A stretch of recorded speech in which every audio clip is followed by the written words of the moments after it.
Welcome in to another episode of the My Two Bits Gators Football Podcast. I'm one of your hosts, Ben, joined as always by your other host, Mr. Randy. Randy, Merry Christmas. How you feeling? How's the holiday season treating you so far?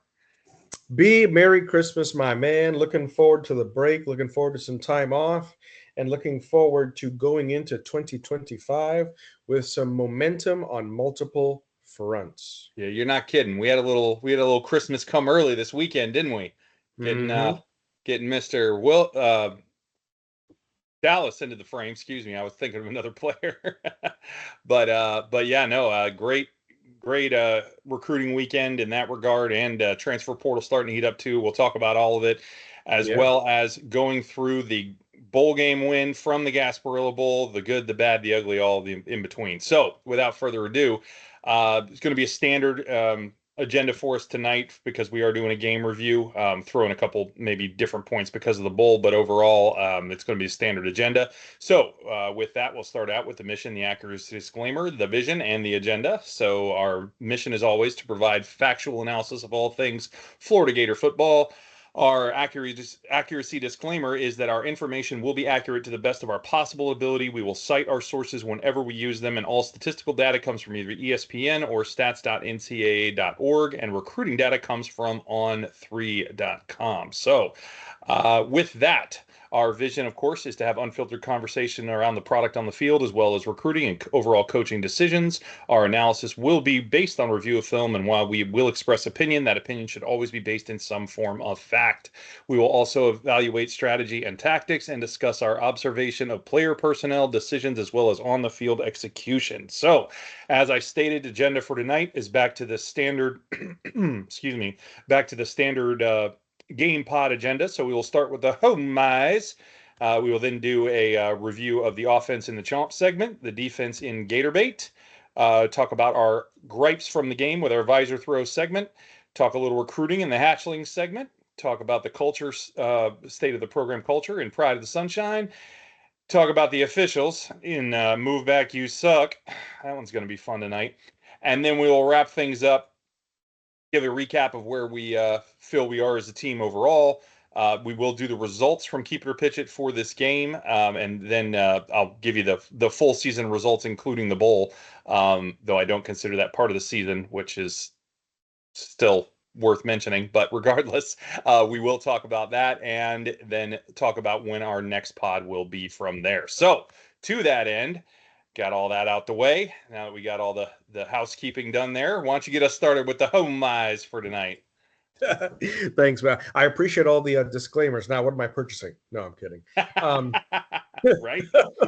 hey, you know what? At the end of the day, it might seem like a long disclaimer, but hey, this is what we do. We try and do our Yep. best. We try and cite what we can and give the roots as to why we do what we do. And it's all good. I appreciate it. Yes, sir. Um, all right, home eyes. I'm not cheating on you. I narrowed it down. I'm not trying to plug a specific player to piggyback. All I'm going to say is, as you all know, we lost AA Austin Armstrong. He is taking his talents to Houston, where he will be the head coach of that defensive unit there, getting to call the plays. So while we've lost an AA, we had another AA gained, or an AA sighting, in Alfonso Allen. In case those of you are Oh, very wondering nice. Very yeah, nice. in case y'all are wondering who's Alfonso Allen, well, guess what? He was the one who had the interception off the tipped pass in the third quarter. And the great thing about this is, obviously, because of the type of game, we had a lot of players sit out. We had a lot of players injured. A lot of other players came into the fold that we wouldn't normally see. And Alfonso Allen was exactly where he needed to be. Great concentration to come up with the pick. So, B, you probably remember this. I told you earlier, it seems like over the past couple of years, those 50-50 balls never went our way, right? No, you're not wrong. Exactly. And it seemed like this year we've gotten more 50-50 balls that I can Yep. remember in recent memory. So spot on for that. Okay. Next play is going to be KD Daniels. Okay. Ah, You all, yes. you all probably know the play already. Recovery off a botched snap to Lagway. So let's break this down. It's 4th and 1. Lagway gets really, really tight under center. So what are we thinking? QB sneak.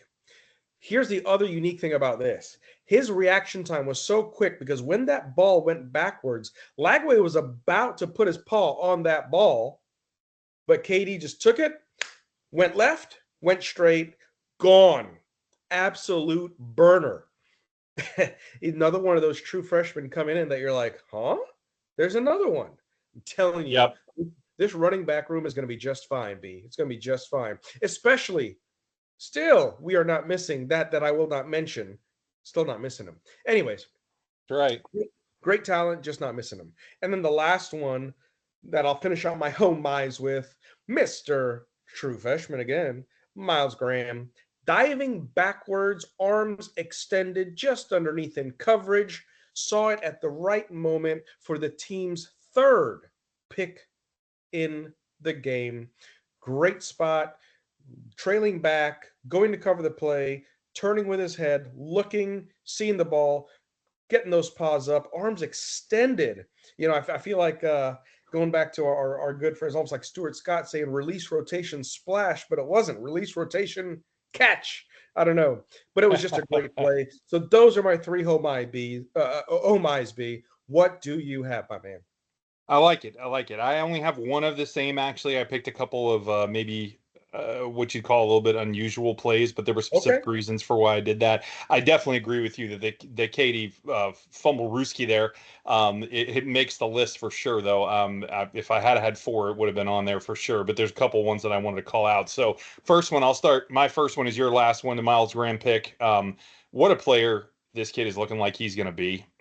He has already made just some great plays in run stopping, obviously against Ole Miss, and in pass coverage throughout the season. He's just looked really well balanced. I mean, he's a little different out there, man. And only as a freshman, he's huge. First of all, he looks bigger than Shamar James out there. The kid is giant. It's absolutely crazy, and I love seeing this, reading the QB's eyes and fading back into the zone, and then making this ridiculously athletic pick off the ball. Right? I mean, a lot of linebackers in that spot might have just swatted it down or tried to catch it and not been able to. Not Graham's like, I got this one. Really, really good stuff. Future is extremely bright at linebacker on this team, and Graham Yes. is probably one of the biggest reasons why. But we certainly have lots of other reasons too, which is just it's there's a lot of good things to look at right now, just in general. So anyway, on to my next one. So Lagway TD to Livingston. Now there was nothing particularly special about this play other than we finally got a touchdown, but I will. There's a couple things I want to highlight. I want to give credit where credit's due. This was an outstanding play call. I don't say that very often. Wait, what did you But just say? yeah, every once in a while, Billy gets one right, and he got this one right. I said it. I meant it. Really great play call. Really great execution to get the defense to bite on the run fake and then roll out and have the red zone, visibility there to give him the time and the visibility to throw the ball to Livingston and just drops in a nice little throw into Tony for the tutty. You like that? A little alliteration there. Oh, So I see what you did there. just really solid all the way around. So I was a big fan of the play at the time. I actually said out loud, "Wow, we finally got a play call right in the red zone." Because it took us about 25 tries, but we finally got it right. So anyway, last but not least, the Bryce Thornton hit. Uh, Oh, okay. Man, I was a fan. Now, I'm going to say it, Major Wright would have been proud. What a huge Yes. hit. Yeah, absolutely. What a huge hit that didn't only end the play, but caused an incomplete pass as well on that crossing route to the receiver. Might have actually been a fumble, but not with these refs. So we'll Oh, cover that later. Regardless, it was perfect timing, serious power, and Bryce is just continuing to look better and better at strong safety. I am loving his development at the end of the year here because safety obviously big weakness for us this year. Really starting to see him come on, seeing Castell even come on a little bit as well, especially more in coverage, which is great. Overall, just really enjoying the pickup and safety play we've seen over the past couple of games. So really nice to see that. So with that will wrap up my oh my's for this game. So like I said, nice. little unusual, but I wanted to call that out because I really feel like Bryce has been playing well. So Yeah. All right, moving along. Chomp segment. Let's talk some offense or lack thereof. Um, this Oh, was 33 points may seem like a lot, but it really should have been a lot more. First things first, Lagway QB rating. As always, we use the NFL QB rating for him, and he was only at a 76.49. Again, anything over 100 is good, so that is not the best. I would say it's probably because of the INTs and a little bit of the yards per attempt. He was definitely a little limited in versus what can be his normal yards per attempt, but yeah, so we're looking at a 76.49. It's not the end of the world, but it's definitely not his best. And then we had 5.09 yards per carry. So very solid ground game, over 5 yards per carry against a good Tulane defense. This may have been an AAC team, but their defense was good. I mean, they were not a untalented or passive unit. We talked about some of the numbers pregame, and I got some others I'll throw in here in a minute. But overall, the offense continues to do what it does under Billy, which is be bland and predictable. It is just not anything that I am excited about at all. Even with all these offensive weapons that we are bringing in, especially at receiver, I kind of sit here and go, well, wonder if we'll actually do anything to use them, because that would be nice if we did. Um, really got to see changes there, but we'll get to that more later.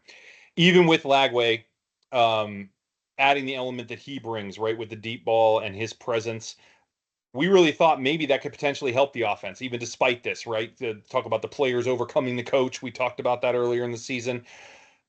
We're seeing team after team now defensively counter that deep ball threat with deep zone coverages and dropping 8 guys consistently, or just playing man, and us not being able to always get open and beat them. So when you're seeing that, it's being limited, right? And we are back to being stuck with more of an underneath throws situation and runs. Now, we did still manage 8 explosives in the pass play, um, or in the passing game, 4 in the run game. So we had 12 overall, which is great. And Lagway's still going to do Lagway things. He really looked better in the second half, of course. And, we did see some improvement there, but it's just not what it could be. It's just not, even with the talent we have right now, much less the talent we have coming in. So, best part of the offense was the run game. Focus on the positive a little here. Getting 5 yards per carry and 224 yards total on a defense coming in that was only giving up 139.7. Again, this was not a bad defense we were playing, and we got almost 100 yards more than their average allowed on the ground. Pretty impressive stuff. Both running backs and the O line, huge credit here, and I'm saying both, but really it's all three, right? You mentioned KD; he had a great stout there at the end of the game where he looked really good. And then the threat of DJ running and passing deep does help the run game, certainly, because you see them dropping 8 more and over, and giving more running lanes, putting a lighter box in, right, and things of that nature. So overall, just wanted to see more out of the vertical passing concepts as always, but a solid game in the end versus quality defensive opponent. As far as holistically speaking, definitely some gaps, definitely some issues, some red zone execution that I'm sure you might talk about, but that's the takeaway for me. Is it was solid, but it really could have been a lot better. So, all right, what you got for Chomp? That's good, B. I'll take it for sure. And that's the thing, people. I know I saw some message boards on Sunday and this morning talking about people, complaining, for lack of a better term, about what happened. Hey, DJ Lagway, right, threw for a record amount of yards in the Gasparilla Bowl, right at Right, he did. 305. Okay, Right. great, awesome. And Trey Smack, right, 4 field goals made. Awesome, great record. Yes. Why are we complaining?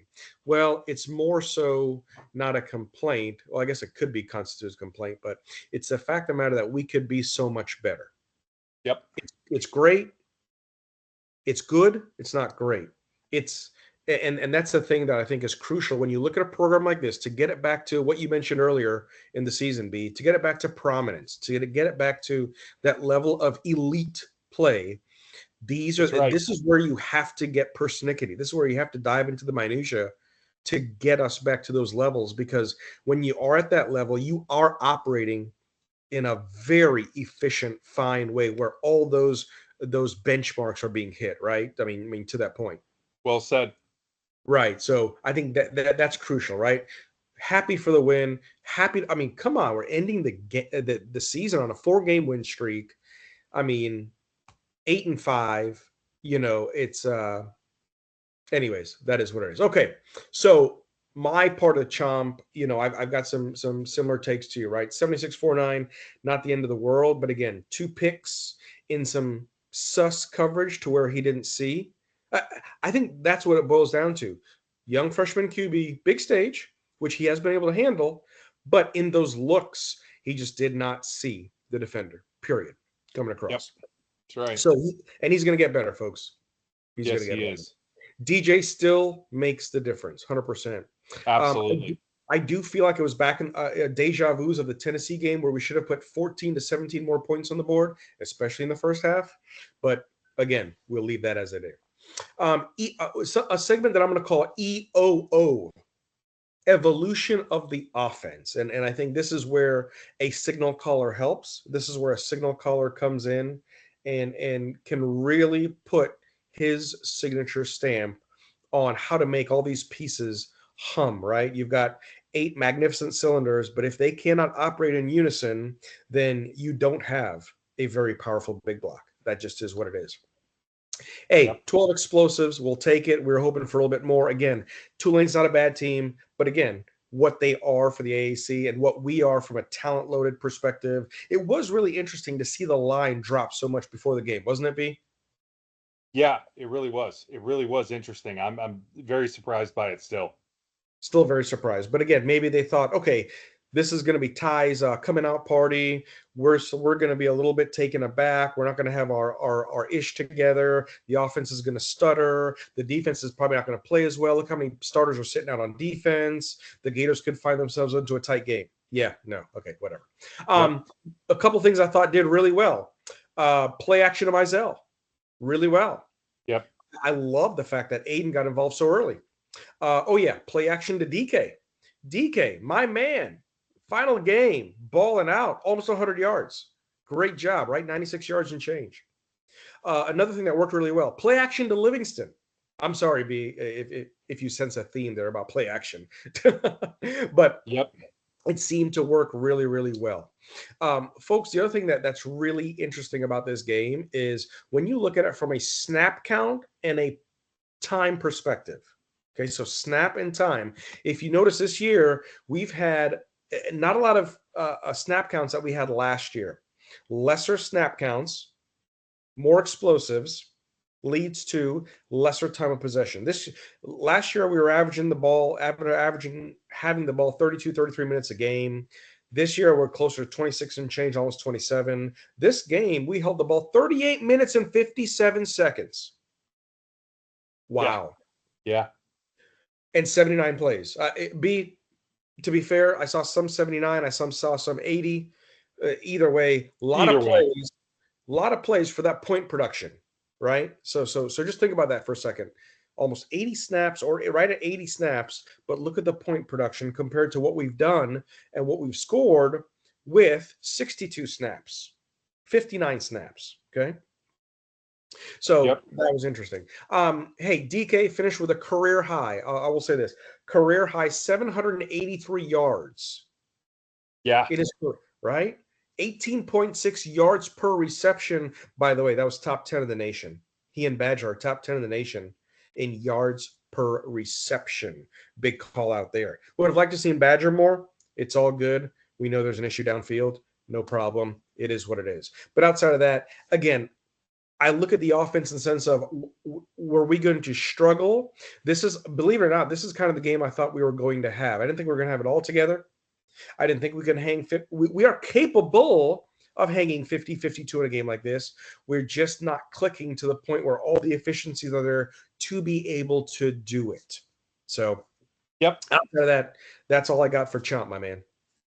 No, it's solid, man. And I agree with all your takes there. I think that's pretty spot on. You know, you said it really well at the beginning. This is good, right? It's good, and Lagway makes you better, right? But I mean, what it boils down to is I do not see this team with this offense being capable of winning at most more than 9 games next season. And that's cool and all, but what did the other 9 game winners in the SEC look like in the playoff picture? Oh yeah, they Right. weren't there. Now, in fairness, a couple of them probably should have been, but that's another conversation. Um, but ultimately, it's just not good enough. It's not good enough to compete at a championship at the highest level, and it's not maximizing the talent on your team. And that's maybe the most disappointing thing There to you me go. about it is it just feels wasted. And that's difficult. But with that, let's move on. Let's talk about the other side of the ball. Let's do a little Gator bait. Get us started. Talk to me about For this sure. defense, man. What a nice day for the D. What a nice game. And that's the other thing. I think that was a fair point you mentioned earlier. This Tulane team is not a bad team. Again, they had a Not at all. shake-up quarterback, right? We know that they're starting their third string quarterback, which was in the portal, but again, allegedly was a 5-star 3 seasons ago, and over the past couple seasons has been downgraded severely. Is it between the ears? Who knows? But guess what? They've got Mario Williams. And for those of you who don't know Yes, Mario they do. Williams, this Yeah, guy is a stud of a receiver. He just eclipsed 1,000 yards for the season. No Tulane wide receiver had done that. I want to ever. say going back almost 10 plus No, years, ever. They right? said on the broadcast it never happened. So it's just unreal to see um, uh, what he was able to. Mario Williams, there we go. So that was awesome to see. The only other thing I had on that was as far as what he's been able to do. Right. I think they said it was going back to it was Tulane's first 1,000-yard receiver since Ryan Grant in 2013. That's what it was. I apologize. Oh, okay. So they did. The broadcast said ever, but that's cool. Yeah, those in the broadcast booth that's like fourth string. I wouldn't Yeah, some of the things that they said I had a little bit of an issue with, right? It was almost like the officiating crew and the broadcast crew could have gone out and had drinks afterwards. I'm yeah. sorry. You're Okay. not wrong. I'm sorry. I'm doing Gator bait. Okay. Thompson's Thompson's QBR 23.56. I think I can count higher than that. Again, no disrespect to the kid, but he faced a very awesome and motivated front 4 and 5 there. Yards per carry 2.56. Okay, Yep. 2.56. Not even respectable. Great job. Shamar James led the team, 5 tackles. Jordan Castell, 4 tackles. Cameron James, George Robinson, Sapp, and Foster all had 3 tackles. Here's the other thing, too. Total tackles for the team, 43 tackles, 4 tackles for a loss, a total loss yardage of 14 yards. Only 1 sack. I really thought we could have gotten to him a little bit quicker, but he was a little, Weasley little guy. He Yeah, got he's a around. little Okay. wiggly. He's a little A little wiggly. wiggly. Fair enough. But anyways, 1 sack for 5 yards, but 3 picks, another 3 pick game for this defense. One on a flea flicker that was hit short, and the reason why he hit it short was because he got hit as he was throwing. Of course, the tip pass, and then Mr. Graham with the incredible reverse interception there. So that was just phenomenal. Um, the other thing about this team on this defensive side of the ball is obviously we're playing with a few of the guys up on the front line with Caleb Banks, but I tell you what, the job that they did to contain and just limit some of the explosive plays. And what I mean by that is, and that's why I mentioned Mario Williams earlier, because again, 6 receptions, 91 yards. His longest, his most explosive, 22 yards. And that was on the play that he eclipsed the 1,000 yards. Outside of that, Hmm. their other receiver, Alex Ballman, right? 2 receptions out of 5 targets, 17 yards. Dante Fleming, 1 reception, 13 yards. Clayton Johnson, 1 reception, 4 yards. Okay. On the rushing side of the football, Mekhi Hughes, 8 attempts, 29 yards. Clayton Johnson, 5 attempts, 16 yards. Ty Thompson, 9 attempts, 26 yards. That's it. That's it. This Yep. defense did a great job in contain. When you took a total yards overall, I had Tulane going for 194 yards. So that's it. A couple other things I'm going to call out as far as what they did really well. Coverage. I will call out. I know we've been a little tough on him this season. Jordan Castell. Yep. This one specific play I'll call out is the safety blitz to sack Thompson late in the first quarter. Jordan's had an issue with positioning this year, and he's had an issue with tackling. Well, guess what? On that play, didn't have an issue with either one. Went to the Yep. ball, great instinct, didn't buy the fake, got to his man, solid tackle. Great job there. And that's the other thing too. This Tulane had the ability to give up some explosive plays. They obviously missed two passes deep that could have led to explosive plays, much less a touchdown. But thank goodness they missed them. And outside of that, I didn't see our defense miss too much outside of those two Nope. plays that they had deeper passes that were missed. And the last two things I'll touch on is Dez on 3rd and 1. On 3rd and 1, and I can't take credit for this. I would love to, but all I'm going to say is Dez picking up Ty Thompson and turning him into Simba from The Yeah, Lion King, that's and right. and showing him to all of Raymond James Stadium before placing him down. He didn't throw him down; he placed him down. Good on you for that, Dez. But either way, Yes. it's great to see when the defense plays like this. It's great to see when there's complementary football, especially with the way the defense started the year. It's great to see them close the year like this, be so dominant. I wish we could have gotten the shutout, but either way, a solid all-round performance, B. Yeah, no, well said. A lot of good points there. Love the Des. Man, the internet loves Des. He Oh will yeah. he will be missed online for sure. I imagine he will get drafted somewhere, but I don't know how much he's going to see the field, especially not that weight. But Well, he's going regardless, to go play with Vita Vea, and so between he and Vita Vea, it's there over. you go. Maybe old Mr. Wilfork. Um, Oh, you know, hey, hey. yeah, he's a big boy also, but still none of them as big as Dez. But anyway, all right. So yeah, so you did a nice breakdown there. Kind of talked about things that we saw. Really, really nice day from the defense. I'll say possibly the best all around performance, right? Start to finish, front to back, well-rounded at every position. It might be the best all-around performance we've seen by the defense all season. Not necessarily the most dominant, even though we didn't allow a lot of yards. Um, but I just felt like they were just really solid. There was nothing that wasn't solid out there on this weekend, and maybe it's because I'm starting to get used to seeing the defense play this way that I'm not more like amped about it. I'm definitely fired up, but like I was real fired up when we first turned the corner, and now it's kind of like, oh yeah, they're doing their thing again. Good. It's which is what I want it to be, believe me, but ultimately, we had limited expectations for what this team could do offensively with Thompson at quarterback. That was obviously well justified. He definitely did not look good, but the defense still delivered exceptionally in basically every facet, right? You mentioned it. Good tackling, good coverage, great awareness to force the turnovers, and good pressure consistently on the QB. Now, we may have only gotten one sack, but we were living in that backfield. We were all over him time and time again. He just kept escaping, as you said. He's a bit wiry. So he definitely gave us a little trouble there, as mobile quarterbacks have historically for us. Gap discipline wasn't perfect. It could have been a little better there, but I think that was where you saw the missing elements of Caleb and Cam Jackson not playing in this game that would have really made a difference there. So a little disappointed in that, and letting him get out and escape a few times. But hey, it is what it is, and we still did a very good job against him. So I just mentioned it.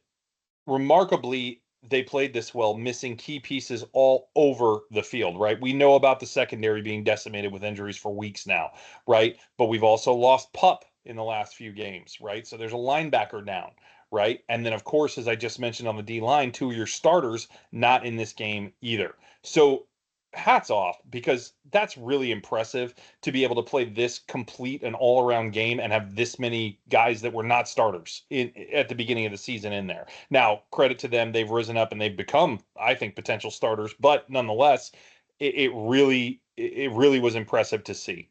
I will also say I liked the scheme better in this game as well. So little hats off to Roberts here. Maybe we can start calling him Big Papa Ron again. I don't know. Maybe Oh, we might oh, have the chance to. We might oh. have the chance to. Okay. We did Okay. not just let them have underneath throws in this game. They were consistently running that shallow cross, right? And it worked a couple of times because Mario Williams is Mario Williams, and he just made people look like they were out of position when they weren't. Very impressive stuff by him. But overall, there was still coverage. There was an accounting for it, right? That was the pattern that Thornton blew up, right, with the hit I talked about earlier, right? Yes. We were not just giving up the 3 to 7 yard throws that I've seen this defense do time and time and time again um, since really the start of the season, but especially in the last few games when the rest of things got better. That did not. Well, it did in this game, and that was really, really good to see. So impressive stuff. This is the defense I wanted from the start of the year. Now the coaches have to make sure this is what we get game one next season. And that's going to be critical because if we get this game one next season, Oh, baby. and beyond, obviously, we're going to be a tough team to beat, even regardless of what goes on offensively. I may have to retract my 9-game tops prediction if we see this kind of defense. Hey, This was impressive. This was impressive stuff. So, all right, moving along. Let's go visor throw. My first visor throw is verbatim of the one that I did the last time we did a visor throw, which is we are not going to fire Billy, but we need to fire his play calling. We needed an OC before this year. We better get one for next year. Hire a damn OC already. Please, you've now got an opening on the roster for it from the coaching staff standpoint, right? The staff position is available. Just do it. Okay. The other thing that hiring an OC would be good for is the thing that maybe drives me. It's in my top 2 of driving me most crazy about watching Billy call plays. And that is not changing the play call based on what the defense is showing you. Now, I know Lagway is young, but even with Mertz, we did this, and Mertz certainly had the ability to audible plays. We don't change them.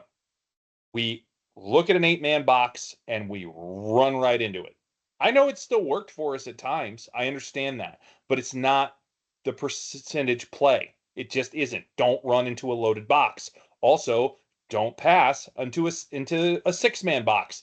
If they're going to keep throwing that at you, just keep running the ball down their throats. Don't pass into it. Why would you play into the defense's hands as far as what they're lining up against you with? If they're going to give you a light box, run the ball. We're good at doing it anyway, right? So why wouldn't we do it literally every single time? I mean, there could be limited exception. You might throw a screen into that, right? You might do either a bubble screen or a tunnel screen or even a running back screen, which we never do. But, don't run where it doesn't make sense. Don't pass where it doesn't make sense. I didn't see like a ton of examples of this during this game, but I mean, I did and I didn't, right? When they had 6-man boxes a lot and dropped 8 into coverage after that and DJ threw picks, why were we even throwing the ball? Run the ball. Just run it. Do what makes sense. We don't often, and it's mind-numbingly frustrating at times. So that's all I got for visor throw. It's not anything too bad or anything, certainly nothing unexpected. What are you looking at for visor throw? Yeah, man, for sure, for sure. I think I agree with what you're saying. I don't have any issue there.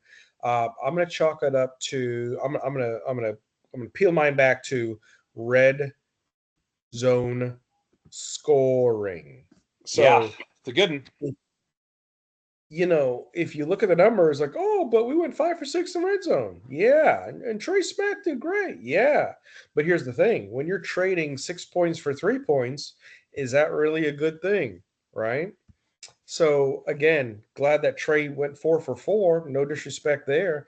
But at the end of the day, we left at least 14 to 21 more points on the board. Yep. To know that you can get down into the red zone with that talent only tells you the obvious or the common denominator, what we brought up consistently this season. I'll leave it at that. Fair Downfield enough. passing, again, DK had some great catches. Aiden, see Mizell in the game that early, getting a couple of deeper looks from 18 and 23 yards out. Awesome. My man, Elijah, we didn't see Mr. Badger at all. At all. And not to mention on a couple of suspect coverage plays, pressure plays, we could have had the ball downfield, but again, it did not go that way. So that was what it was. Again, we've already beat the dead horse. Not gonna continue.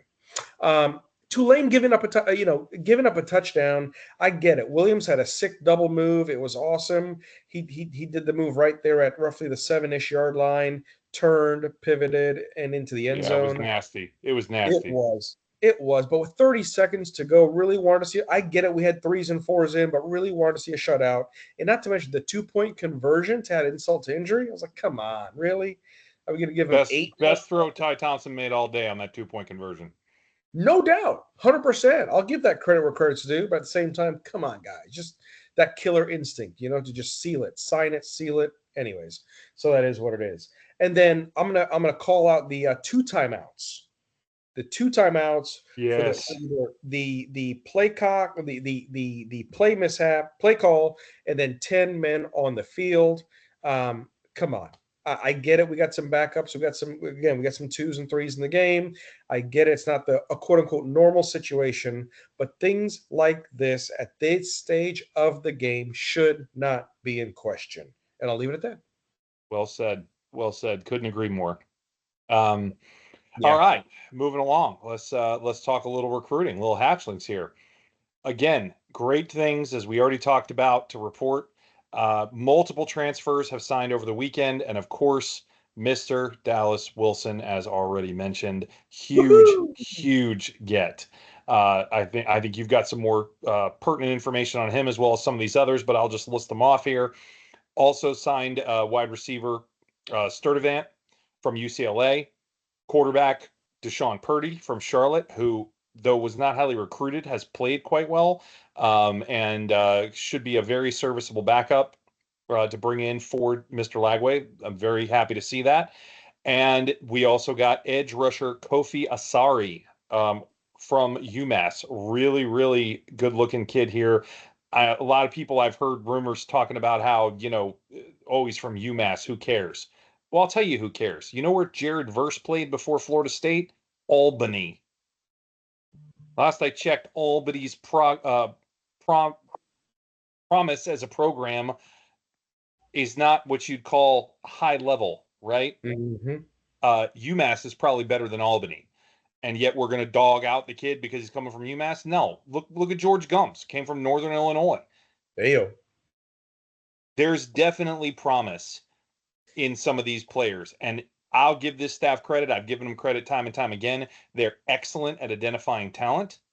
So, hey, if they wanted him, there's probably a reason why, and I'll wait and see what he looks like. So that's all I got. Just listing these guys off and talking a little about that beef I had about the UMass thing. But fill us in. What do you got for hatchlings?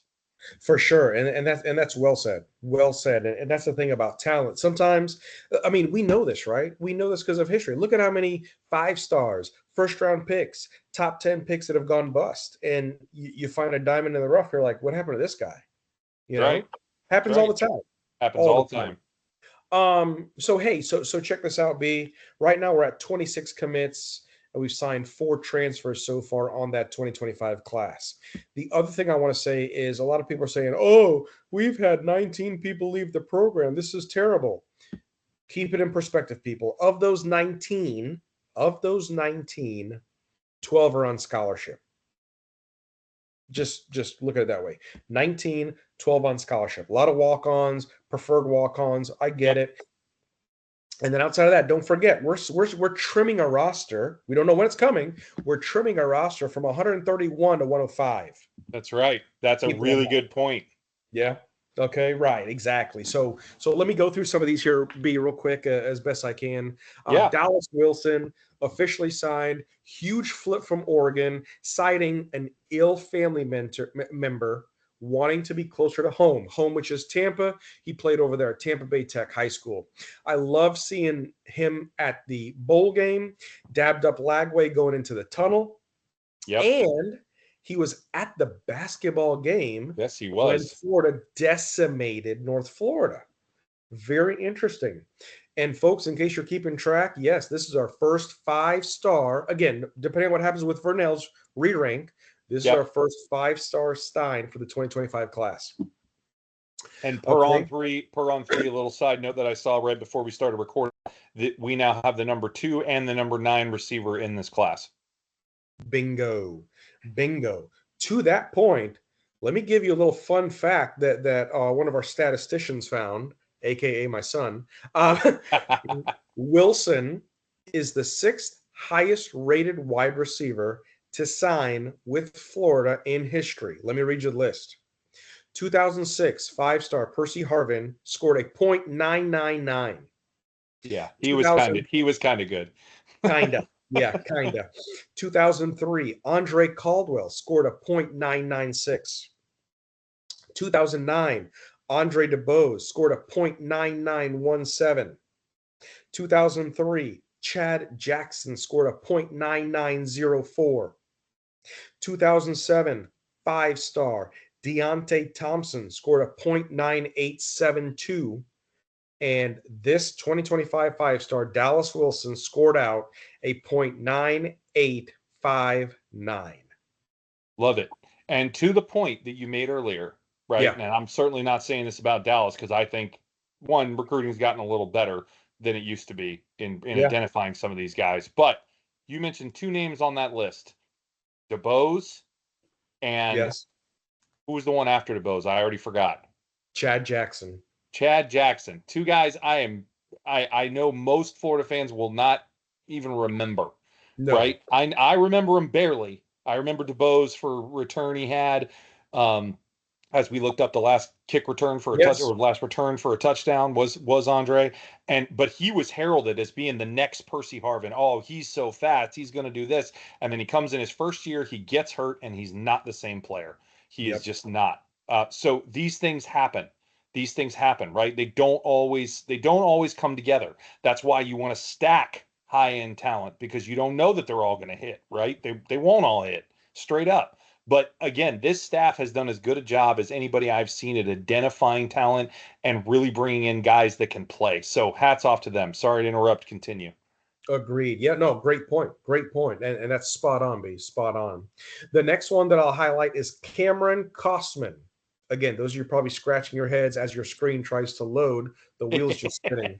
Uh, 6'6", 242 pounds. I like 6'6", 242. Good size. He's a product out of Chesterfield, okay, out of Missouri. He was committed to Penn State, has been committed to Penn State for a couple of months.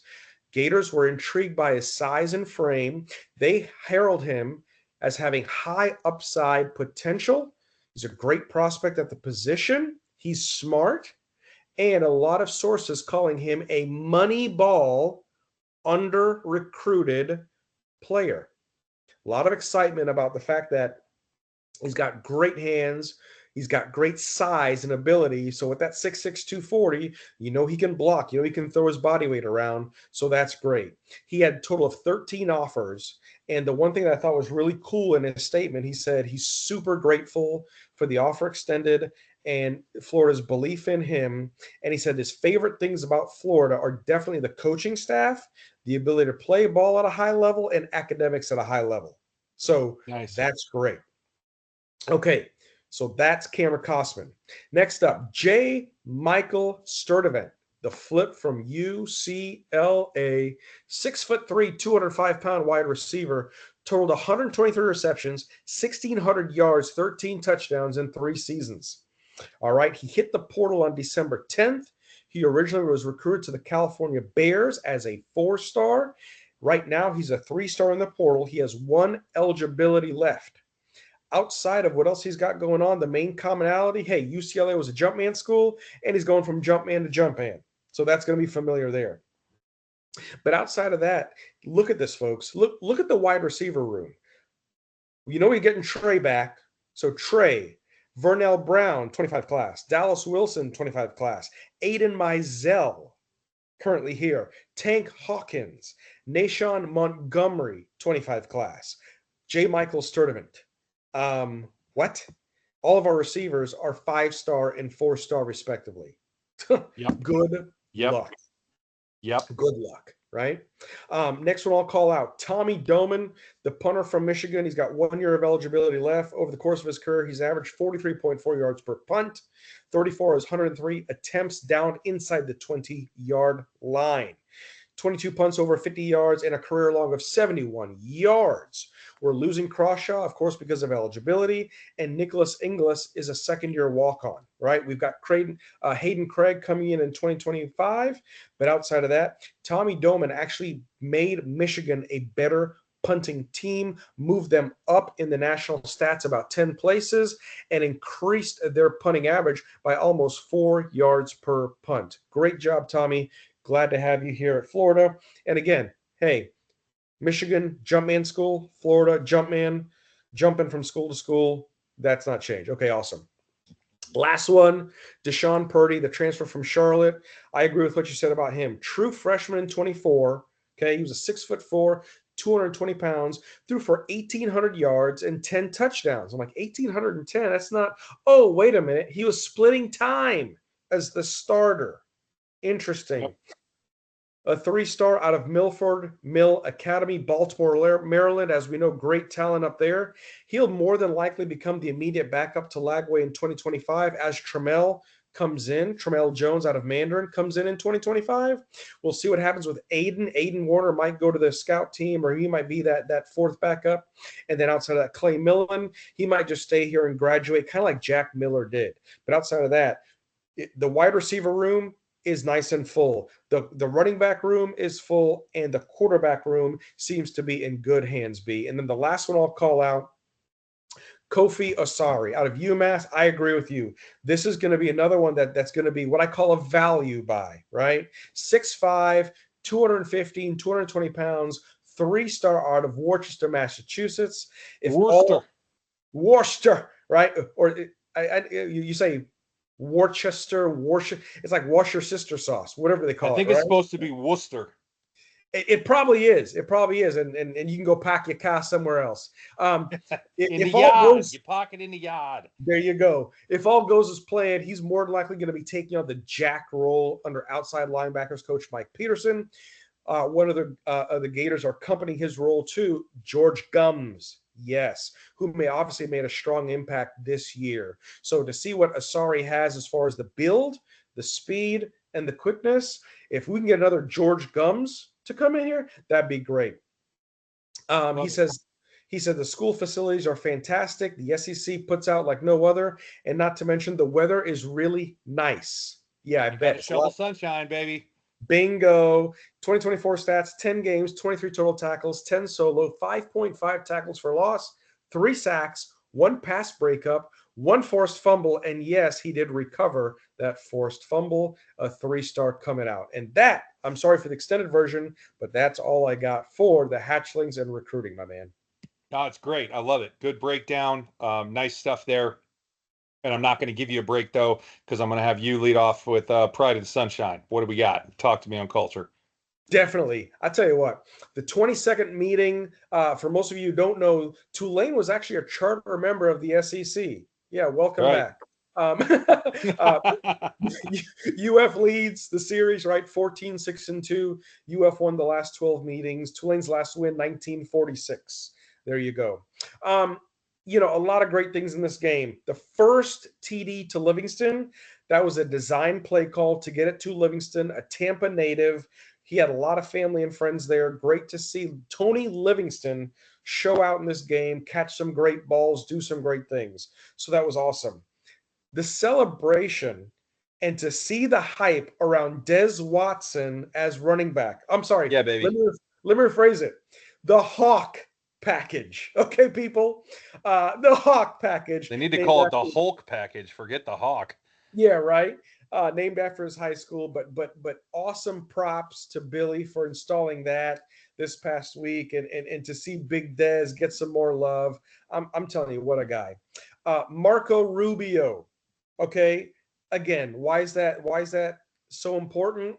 A senior, a walk-on, scores a touchdown in his last game, right? It's really interesting because the way that they celebrate at the end, that reminded me of Cormani McLean's pick 6. Yep. If you remember that game against Kentucky. He took it back. The entire team just went and love bombed him on the end zone. And guess what? The entire team went over and love bombed Rubio in the end zone. And that's when you just kind of shake your head in a good way and go, man, they just They get it. He gets it. Napier gets it. DK's comments. I'm not sure if you heard DK's comments at the press at the end about Napier, and the fact of the matter is, when thinking about playing in this game, he wouldn't have had it any other way. He wanted to come out. He wanted to come out and compete and finish the right way with his guys.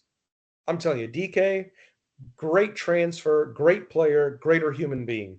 He is one of those people that bought into the culture, bought into Napier's vision. Obviously, it helped that he had a familiar face in Graham. But I tell you what, as we are seeing a lot of these players come out and speak and do certain things for Gator Nation, I mean, even with Big Dez, arguably his size may have held him back when we're looking at substituting bodies on that line. But I tell you what, hearing him speak in that presser and talking about Coach Napier installing the play and talking about what that meant, he gets it. And again, we have to put the, if anything, and again, be going back to earlier this season, we talked about teams having an identity. We didn't know what this team's identity was. You know, we definitely did some things to establish an identity, maybe in grit, maybe in toughness, maybe in certain things. But the biggest thing from an identity standpoint that I think we can stamp on it is going to be the C word. It's going to be culture. And Yep. it's shown through and through and through on the sideline, all these guys, how hyped they were about the reserves coming in. I mean, look at Badger. Badger barely got the ball. Badger didn't get the ball in this game, but yet he's over there. He's hyping up Livingston. Okay, he's hyping up Mizell. He's hyping up DK. And that's the kind of program that I think that's built. So from Pride of the Sunshine standpoint, this team has got some great, just humanistic and great character qualities about them that I hope will continue with this program. Love it. Love it. Love how passionate you are about this topic. It's really, really become quite a cool thing to talk about. I'm really glad Yeah, that we man. centered in on it early on as something we wanted to talk about just in general, but it turns out to really be a cool story to talk about this group and culture in general and the things that we're seeing built. So couldn't Yes. agree more. Continues to be one of the biggest defining points of this group. You just said it, right? It's a very big part of their identity. And as I have said before, this team is going to hold a special place for me in the lore of Florida football, if you will, right? Regardless of the record, no matter who was on the field, regardless of injury, this team just went out and fought their butts off every single game. And it's just really impressive to see that and say that. I know we say it every week that we talk about the team on the field, but it's impressive to see. They are, continue to play for each other, with each other, and just do not ever not seemingly put forth maximum effort, which is just really cool to see, especially in the college ranks. So when you look at this group and what they had to overcome, right, with the start they had to the season, despite having raised expectations for this year, and then they fell very flat to start, right? That's tough in and of itself. And then you add in all the noise around the program in regards to the coach, justified though I may think it was, it's still difficult to deal with as players, right? It's a lot of noise. It's nothing short of amazing that they were able to stay together and bring about a much better end to the season than the start, right? It just can't be overstated in my mind. It's absolutely a key piece of building a championship team. And this team may not have been that, but it still showed the spirit of it regardless of the record. And that's what's really cool to see. You just made mention of it. I do want to see this continue going forward. It's really important that we have this kind of mindset and build up, right? Make up as a team overall. And I think that's something that Billy's done an outstanding job of instilling. You hear players and recruits go talk about, the reason they decided to come here partially, if not more than partially, is because they worry about developing you as a person, not just a player. It means something to people, right? And they mean it very sincerely. Gatormade is it's a real deal. So just seeing that and knowing what it potentially means for the future, having seen it this season and all that it brought, really at the end of the year here, it's just great stuff. And I'm going to keep singing the praises of that just as much as I keep harping on the issues I have with the offense. It's two sides of the same coin in this case, but and they're very opposed at the moment in my mind. But nonetheless, it's still really, really positive, and I love it. So with that, let's move on and talk some officiating. Oh boy. Oh boy, here we go. Little move back, you suck. And boy, did these refs suck. I don't even know where to begin, to be honest with you. They were horrible. Absolutely horrible. Some of the worst I've seen in a really, really long time. Missed multiple calls on Tulane, but seemed to flag Florida for everything, even whether it was justified or not. Um, it, Tons of penalties called on the Gators, and the disparagement was crazy. It was 9 penalties to 3, and one of those was procedural, right? They like had to flag it because it was a false start. So Yeah. 2 penalties, two basically that they didn't have to call, right? Because again, that one is forced to 9. That is a ridiculous disparagement in the way you're flagging the football game on one side of the field to the other. It's just ridiculous. And I'm sorry, but the discipline quote unquote issues or whatever that are being talked about after this game, oh, too many penalties. Yeah, well, maybe to an extent, but also this was just horrible officiating.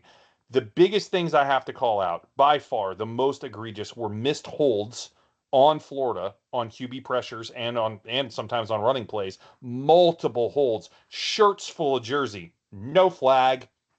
I don't know what we're doing. I don't know what we're doing. They were blatant. They were right out in the open, visible to me with the naked eye watching the game on TV. I didn't even have to rewind. It was blatant in multiple circumstances, not called. Don't understand why. And then there's the lack of pass interference. And this one, as you know, is a hot button for me. But this was by far the worst example I have seen. The two that really stand out where you mentioned not seeing Badger. Well, part of the reason you didn't see Badger is he should have had a touchdown, but he was cut off on his route, completely Yes. interfered with in terms of his ability to run the route. No play on the ball was made by the corner. We'll just let him play. What? You can't just let him play in that scenario. Blatant pass interference. But the worst one, the creme de la creme, was the opening drive. I believe it was the opening drive, opening or second drive. Deep ball on the deep post to DK, like all the D's there. Absolutely holding on the corner. Watched him grab a fistful of jersey, and the official is looking right at the play. No flag. I was dumbfounded. I could not believe it. What are we doing? So I've talked about all year being worried that this would affect the outcome of a game. And again, it didn't in this case, but it did affect the scoreboard. It absolutely affected the scoreboard, and that's effectively the same thing. So in this case, there's no question that they absolutely removed at least 2 touchdowns from Florida in my mind. Whether or not those plays would have resulted in touchdowns, I don't know, but would have put us, in the red zone, certainly, probably inside the 10, and with tons of momentum coming off the big play, which is usually how you end up getting scores in that situation fairly easily. So I am convinced they took at least 14 points off the board with their horrific lack of calls. And that is just flat out ridiculously unacceptable. It's beyond unacceptable, honestly. And I'm not here for it. There needs to honestly be ramifications. I'd like to see them fined. I'm not kidding. It was terrible. I'm done. What you got? And you are more than justified, my friend. I guess they told this crew, hey, Florida's heavily favored. Tulane's got their third string is the starter. Yeah, Make it fair, right? yeah. That's basically what I got. They didn't It's what it looked like. For the Gaspy Bowl, they didn't want to see 56-3, right? So, um, I guess. you're not wrong. I mean, I had the same thing, be 3 for 33 yards, one procedural. So, to your point, had to be called. Outside of that, Florida, 9 for 95. I'm going to take away the excessive celebration, unsportsmanlike, on Yeah, that's Rubio's fair. touchdown at the end there. Okay. That's fair. Let me take that off. So that's 8 for 80. Okay. Let me give you a quick rundown. Florida this year is top 30 when it comes to least penalties per game at about 5.73 per game. Okay. Yep. 5.73 per game. Okay. And just under 72 yards. And We're still at 8 for 80 minus that the 15-yarder and the excessive celebration for Rubio's touchdown. Unreal. It's funny, yeah. I was going to make the comment earlier about the reason why I didn't see Badger is because he was being picked on a play. Yeah, That's right. I basically call that the pick play because that's what it looked like to me, right? Yeah, he got cut off, but at the end of the day, it was unbelievable to me that they let a lot of that stuff go. But Yeah. again, maybe it was their way of calling it. Maybe, oh well, he's too far downfield. It had no impact on the play. Okay, whatever. Yeah. Yeah. Okay. That and Whatever's then right. and not to mention on DJ's second INT, I get it. That safety came across the end zone, came across shallow. DJ didn't see him. But I would argue right behind that play, coming across as DK was coming across and Badger was coming across, I'm pretty sure I saw a handful of jersey, a Tulane player's handful of jersey there, holding both of those players up. Just saying. But either way, Yep. hopefully it didn't affect it did not affect the outcome. We were supposed to win. We did win. But yes, it did affect some of those points coming on the board. But either way, hopefully we don't have to run into a crew like that again because hopefully next year we will not be playing in the Gasparilla Bowl. We'll leave it at that. Yeah, that's fair. That's fair. Well said. All right, let's move on. Head to the wrap up here. Give me your thoughts on the team here as we close out the 2024 season as a whole. As I mentioned before, I do not consider a bowl game a regular season game, so I'm not going to refer to it that way because I wouldn't do it if we lost it, so I'm not going to do it if we win it. But yeah, give me your thoughts. Where are you at? Here's the thing.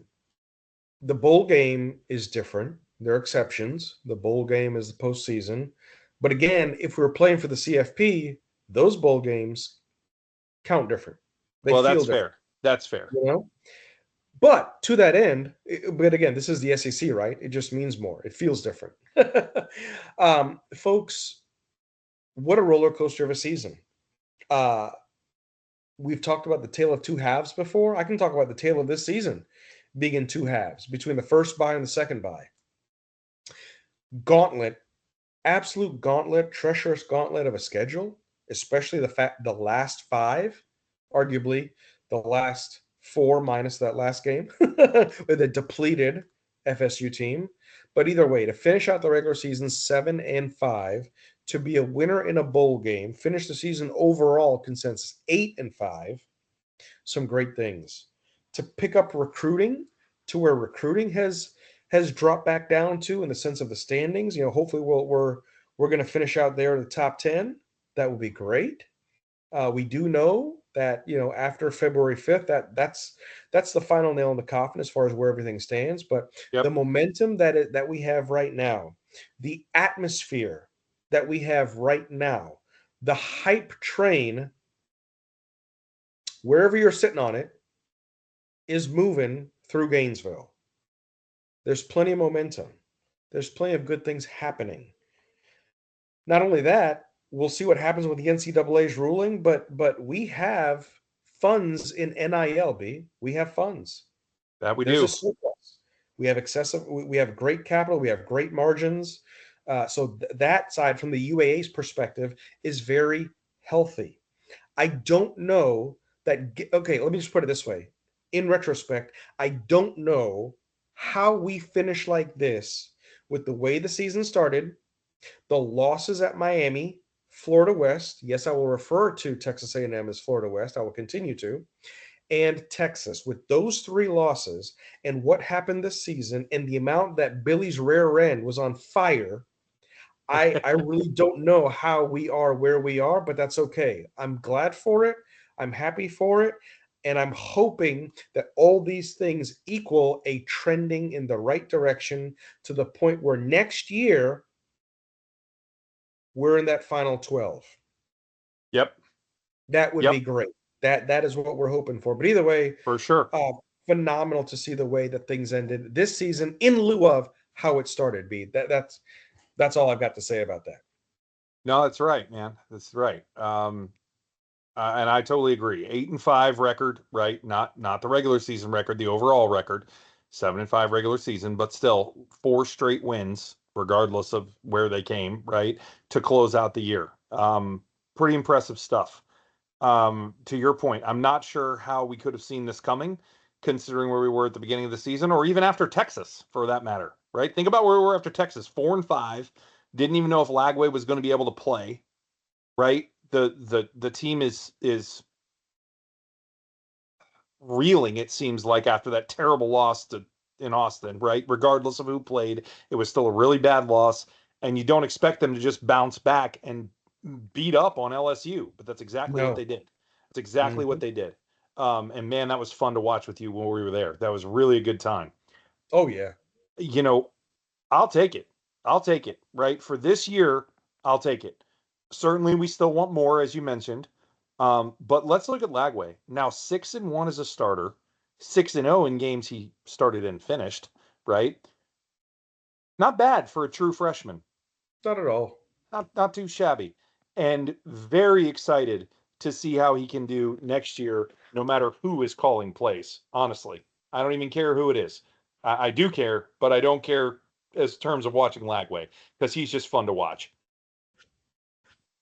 So ultimately, between that and a defense that I'm finally proud to claim, it's been a minute since I've been proud to claim our defense. Oh. About 2018 was the last time I felt proud to claim the defense.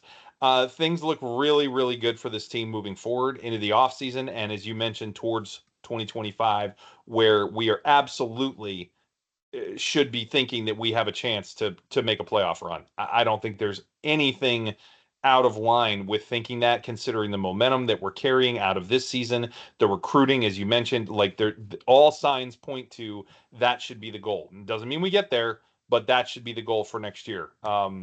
Regardless of schedule, regardless of anything else, that should be it. So, yeah, that's it. Love it. So, wrap this thing up here with keep it or pitch it, as I mentioned. So you actually went 2-1, and I went 1-2. So you gained a pick on me, and we finished the season, not Wow. counting our full season picks because I didn't put those in there because that's kind of having fun at the beginning of the year. But our game picks, right? If you look at all the games, I was 21-18. You were 20-19. One game apart. Well played, sir. Been a fun year. Wow. Yeah, really enjoyed it. Really good stuff. So just run these down real quick from last week. Tulane ranks number 2 in the nation on third down conversions at 52.5%. Not today, they didn't. The Well, Gators rank number 84 on third down conversions defense at 40.9%. The Gators will hold Tulane under 41% on third downs. We both kept it. We were very right. They converted 23.1% on third down. Not great. And we mentioned that being like one of the big keys to the game based on what we saw from the sims that I ran. So turned out I would say that was pretty spot on. Uh, Okay, next, Florida ranks 78th in the nation in passing offense at 219.1 yards per game. It's a little higher than that now. Um, Tulane ranks number 6 in the nation in passing defense, only allowing 167.9 yards per game. The Gators will have over 245 yards of passing offense. I pitched it, you kept it. Good for you. 305 yards from the kid. I love it. Outstanding stuff. Last but not least, Tulane ranks tied 29th in the nation, allowing 1.31 sacks per game. The Gators are averaging 3.17 sacks per game. And we will have at least 3 sacks compiled in this game. We both kept it. We were both wrong. yeah. Unfortunately, as mentioned, only got him down in the backfield once. Just a little bit squirrely on us on that one. But nonetheless, still very solid. Good stuff. Great picks there. Really enjoy doing that. It's definitely something we will continue to do. Have a lot of fun making those picks every week and trying to figure out, what's going to relate Oh to yeah. the outcome of the game as well. So to that end, I think that pretty much brings us to a close here. We want to fill you in on our next pod. So we will next be coming to you on January 7th, and we are going to do a review of the offense and why an OC is so very justified by the numbers. Not my opinion, not my thoughts, not Ooh. Randy's opinion, not his thoughts. We are just going to show you the numbers, take a very analytical look at this thing, right? And look at why it is absolutely past time to hire an OC. So we will break that down. It's going to be a shorter pod, probably only about 40, 50 minutes, something in that neighborhood is what we're thinking. Not exactly sure because we haven't done one in that format yet, but we will see and see how it goes from there. But until then, I think we're pretty much wrapped here. I just want to thank everybody for listening, as we always do. Hope you enjoyed listening to it as much as we enjoyed bringing it to you. And I'll let it turn it over to you for any closing thoughts there, Randy. Awesome, my man. Yeah, great episode. Yeah, love doing Keep It or Pitch It. Love the segments.